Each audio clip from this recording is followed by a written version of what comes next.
વડોદરા શહેરના જેતલપુર રોડ પર આવેલા કાશી વિશ્વેશ્વર મહાદેવ મંદિર શ્રાવણ માસના પહેલા સોમવારે ભક્તિમય બન્યું. સવારથી જ ભક્તોની લાંબી કતારો જોવા મળી, જે દર્શાવે છે કે મેઘરાજાની કૃપા વરસતી હોવા છતાં ભક્તોની આસ્થા અડગ રહી. આ પાવન અવસરે સયાજીગંજ વિધાનસભાના ધારાસભ્ય કેયુર રોકડિયા અને તેમના ધર્મપત્ની પણ શિવ ભક્તિમાં લીન થયા. તેમણે મહાદેવના શિવલિંગ પર જળ ચડાવી પૂજા અર્ચના કરી ધન્યતા અનુભવી હતી. એવી માન્યતા છે કે શ્રાવણ માસના પહેલા સોમવારે મહાદેવના શિવલિંગ પર જળ અર્પણ કરવાથી ભક્તોની મનોકામના પૂર્ણ થાય છે.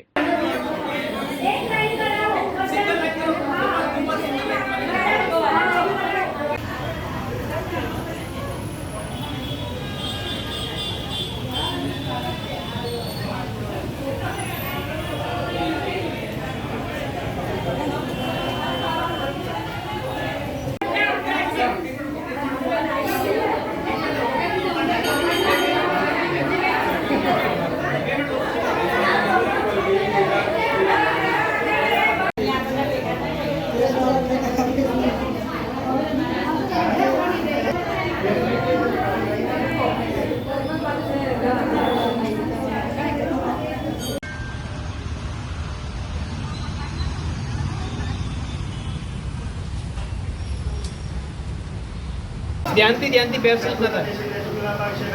चलो ओम नमः शिवाय ओम नमः शिवाय ओम नमः शिवाय भगवान ने साथे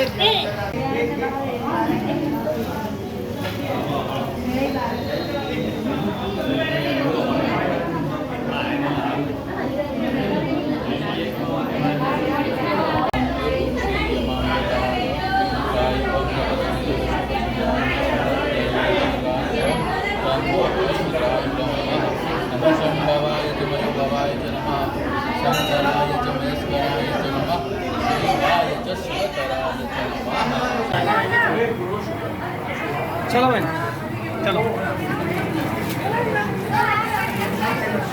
उतार रखो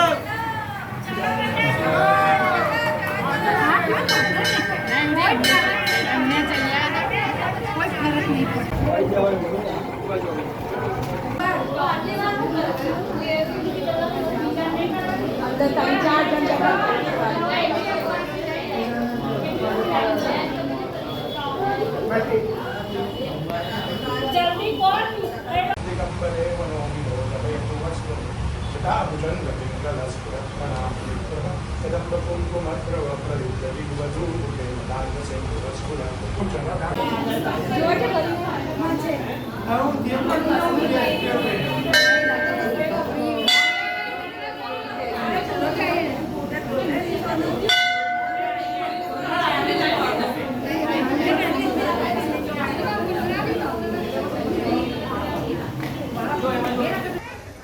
જો સાવનનો પહેલો સોમવાર છે, આટલો બધો મેઘરાજા વરસ્યા પછી પણ ભક્તોની જેટલી ઉમ્મીદ, ભક્તોની જેટલી લાગણી મહાદેવ પ્રત્યે છે, આટલા બધા વરસાદની અંદર બી ભક્તો લાઈનમાં ઊભા છે કે શિવમય આ આખું મહિમા થઈ ગયો છે.